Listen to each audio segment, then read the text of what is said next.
What's going on, guys? Today I'm going to show you how to migrate Gentoo from OpenSSL to LibreSSL.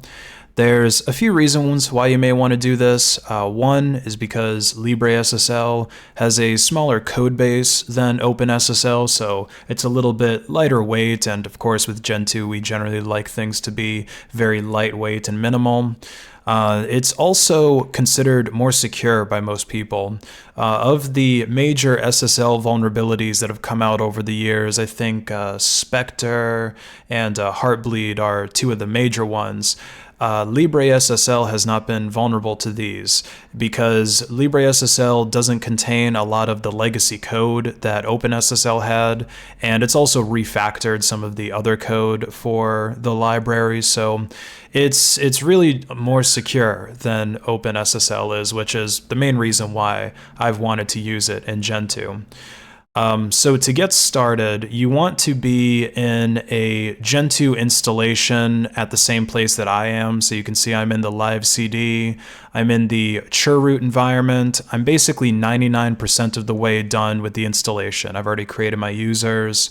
In a normal Gentoo installation, this would be the point where I would exit, unmount, and reboot. But you don't really want to do that. It may still be possible to set it up once you've got your system set up, but it's a lot more difficult to migrate all of your packages to LibreSSL once you've already built them against OpenSSL. So to get started, we're going to want to make sure that everything in our environment is up to date. So we'll do emerge uvndq world. And this may take a little while to run on your system. I already ran it, so it shouldn't really take too long at all on mine. And once you've updated your system, the next thing you want to do is emerge the Gen toolkit. And the Gen toolkit is just a special tool unique to Gentoo, which helps you better administer your system. It contains a whole bunch of useful tools to help users manage packages and keep track of what's going on in your system a little easier. So now that we have the Gen toolkit, we want to run equery d OpenSSL, and this is going to show us all of the packages that depend on OpenSSL. And we're going to do the same thing for LibreSSL so that we can see all of the packages that are going to depend on that. Now we're going to start the process of actually converting our system to LibreSSL. So we're going to start by adding some use flags to make.conf. So just nano into etc portage make.conf. And over here is my use variable. So you can see that I have a lot of flags already set here already. These are all things that I've actually disabled, though. You can tell because there's a minus sign in front of them.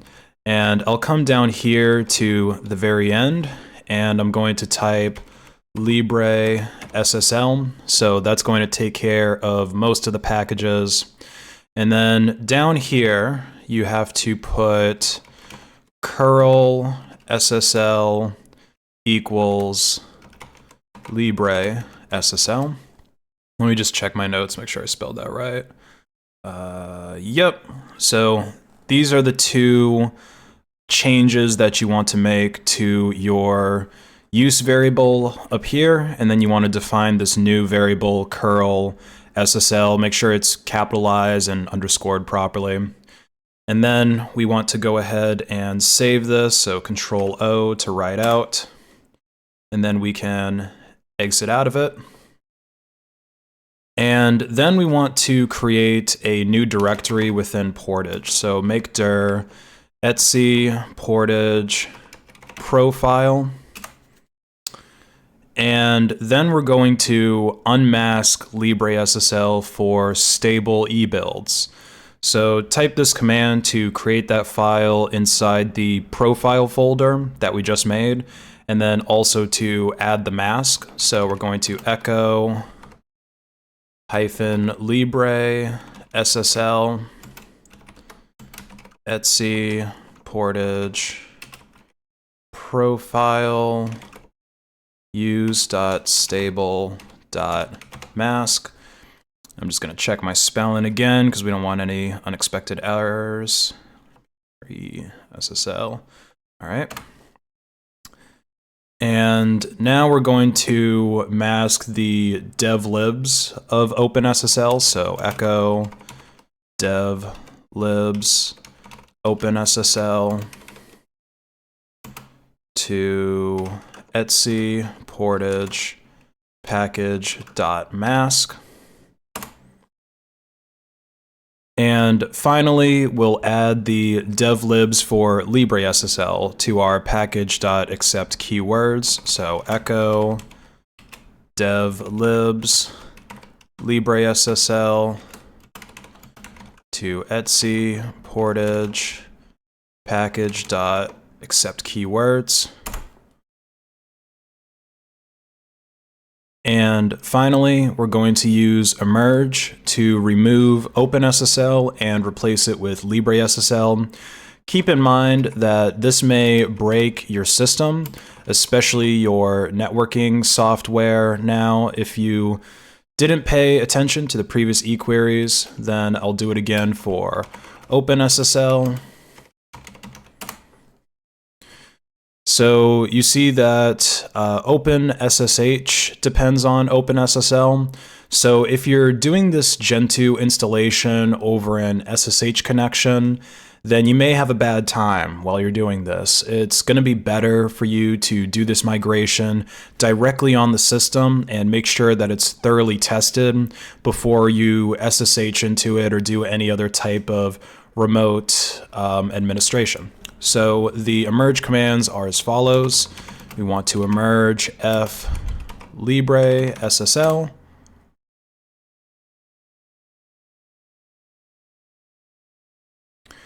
And then we're going to remove OpenSSL. So emerge capital C OpenSSL. And it's going to give us this little countdown here, and then it's going to do the unemerging process for OpenSSL. And then we want to emerge 1Q LibreSSL. And based on my notes here, this should take a couple of minutes. So I'm going to go ahead and pause the recording so that we're not just watching a boring emerge process. All right, that emerge has finished. Now there's a few packages that we have to rebuild specifically.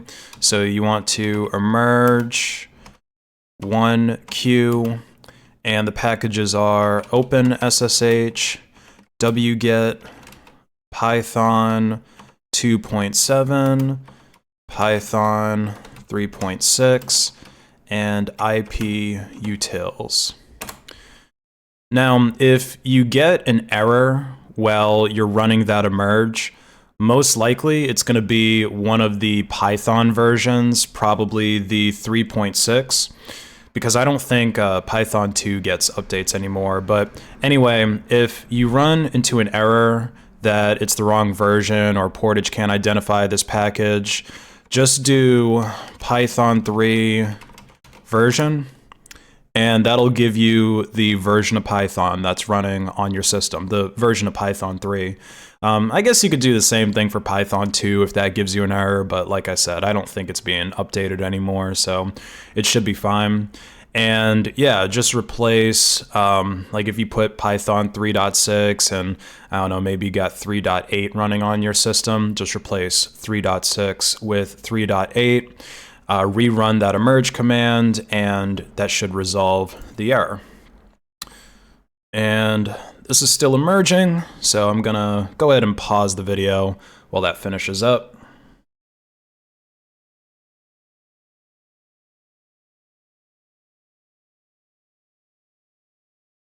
All right, now that this has finished running, you'll notice an error that appeared during the emerge process.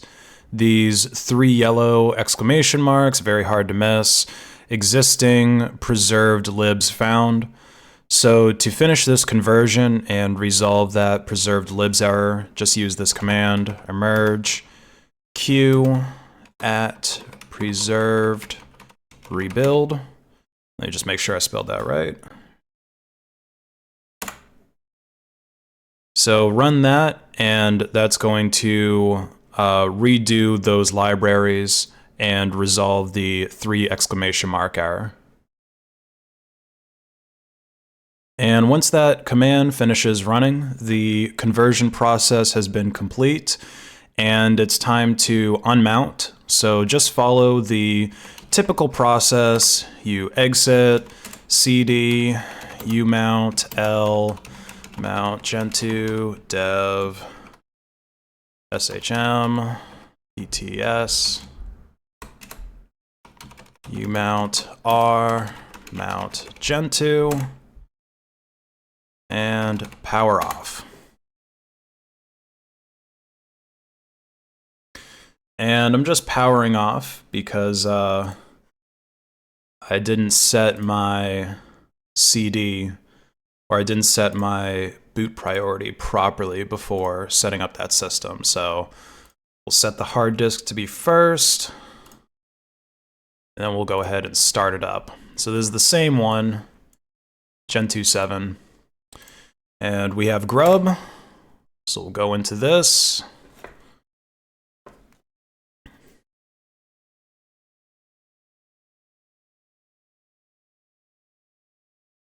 And we'll log in with my regular user, because like I said, I created my user before doing the migration process. And you see that we were able to log in perfectly. And I'm also using a newer Linux kernel, as you can see there at the top, and I'll do this as well, 5.5.8. So this LibreSSL conversion works with newer kernel versions as well as older kernel versions. And if you want to be thoroughly sure that the conversion ran properly and that everything's working, you can actually check the version of SSL that you're running in your Linux system. You just do OpenSSL version, and you can see, sure enough, I'm using LibreSSL version 3.0.2. So this is how you convert to LibreSSL. I've installed a lot of packages too. I have another virtual machine that I was testing this on before recording this video. And so far, I've gotten like literally 99% of my packages to work. There were only like 5 that I can recall that didn't emerge properly after converting to LibreSSL, but they weren't super critical packages. They were like some sort of network auditing or penetration testing packages. Like I think OpenLDAP was one of them, and then some kind of man-in-the-middle proxy. So I would assume that for the majority of people watching this video, this conversion is going to really make no difference for you in how you would use Gentoo day to day, except of course you'll be using a better version of SSL on your system. I have not tested Firefox yet. I have a script that I use to just install all my packages, and it failed because the like OpenLDAP and those random pen testing tools caused it to fail. So I eliminated a lot of packages from that script. I think I eliminated Firefox as well, but just for time purposes, because obviously anyone who's used Gentoo for a while knows it takes a little while to emerge Firefox. But I have high hopes that Firefox would work because I've used Void Linux before, which defaults to LibreSSL right out of the box. And Firefox is an available package within Void Linux, so it should work fine in Gentoo as well. But just keep this in mind, like I'm pretty sure I told you at the start of the video, not every single package that's out there is going to be built for LibreSSL. So if you find a package that isn't built for it and doesn't have any type of e-build for it, you can just message a Gentoo developer or anything like that, and they may or may not convert the package over to LibreSSL for you. So That's it for this video, guys. Hope you enjoyed it. Peace out.